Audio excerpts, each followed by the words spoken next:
एकीकडे नवी मुंबई आंतरराष्ट्रीय विमानतळ सुरू होण्याच्या हालचालींना वेग आलाय, तर दुसरीकडे या विमानतळाला भूमिपुत्रांचे कैवारी स्वर्गीय लोकनेते दिबा पाटील यांचं नाव देण्याची मागणी समस्त भूमिपुत्रांची मागणी असून तसा ठराव राज्य शासनाने केंद्र सरकारकडे पाठवलाय। मात्र हा ठराव पाठवून देखील नाव देण्याबाबत केंद्राकडून काहीच हालचाली होताना दिसत नाही। त्यामुळे दिबा पाटील यांच्या जन्मशताब्दी वर्षाचं औचित्य साधून व विमानतळाला नाव द्यावे ही मागणी करत समस्त भूमिपुत्रांच्या वतीने भिवंडी ते नवी मुंबई विमानतळ व जासई अशा कार रॅलीचं आयोजन करण्यात आले होते।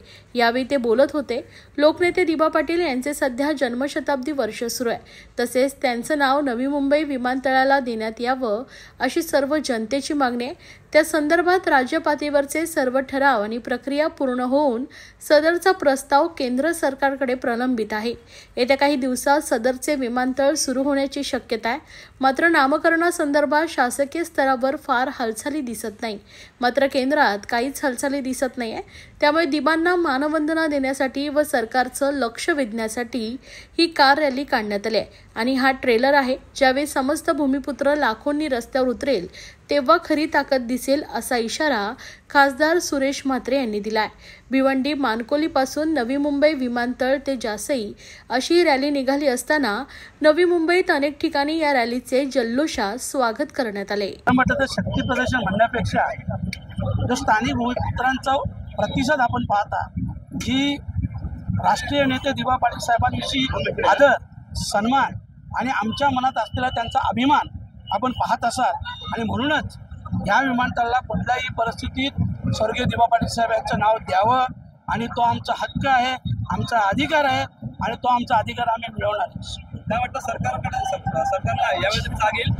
नक्की, खास करून हे आजची रॅली संपल्यानंतर आम्ही मुख्यमंत्री महोदयांची भेट घेणार आहे, केंद्रीय मंत्री महोदयांची भेट घेणार आहे। खास करून मी मुख्यमंत्री महोदयांना सांगणार आहे की तुम्ही जो मराठा समाजाचा एवढा मोठा जटिल प्रश्न मार्गी लावला ना, मग आमची मागणी त्यासमोर काहीच नाही, तर तुम्ही आमची मागणी मान्य करा, आमचा प्रश्न सोडवा, अशा प्रकारची मागणी मुख्यमंत्री महोदयाकडे करणार आहे आणि मग केंद्रात करणार। 30 तारीखला उद्घाटन होणार आहे, त्या संदर्भात काय सांगणार? कसं आता शेवटचं राहिलं, उद्घाटन होणारच नाही।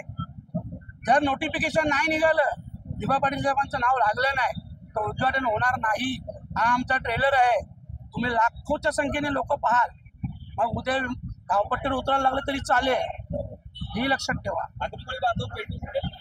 100% आगरी कोळी बांधव हा क्षत्रिय समाज आहे, हे तुम्हाला माहीत असेल आणि आमच्या न्याय हक्कासाठी आहे ना आमचा संघर्ष, आमचे विलेख होते, तुम्ही पाहाल। फक्त तो नोटिफिकेशन काढावं ही आमची मागणी आहे, तो आमचा सन्मान आहे आणि आम्ही तुमचे ऋणी राहू, तर तुम्ही आमचा हक्क दिला म्हणून, पण नाही दिला तर मग आम्ही आमचा हक्क घेणार। एकनाथ शिंदे देखील सांगितलं होतं की दिबा पाटलांचं नाव द्यावं, सरकारची ठोस पावलं उचलून येत नाहीये। बघू ना, आता एकदा विनंती करू ना, 2 दिवसानंतर मी स्वतः जाणार आहे ना, विनंती करणार आहे। जर 7 दिवस अगोदर नोटिफिकेशन नाही निघालं तर पूर्ण विमानतळाला घेराव घालून धावपट्टीवर सुद्धा आम्ही जाऊ। तर बघा, तर तुम्ही फक्त आणखी किती शहीद पाहिजे असेल ना, ठेवू।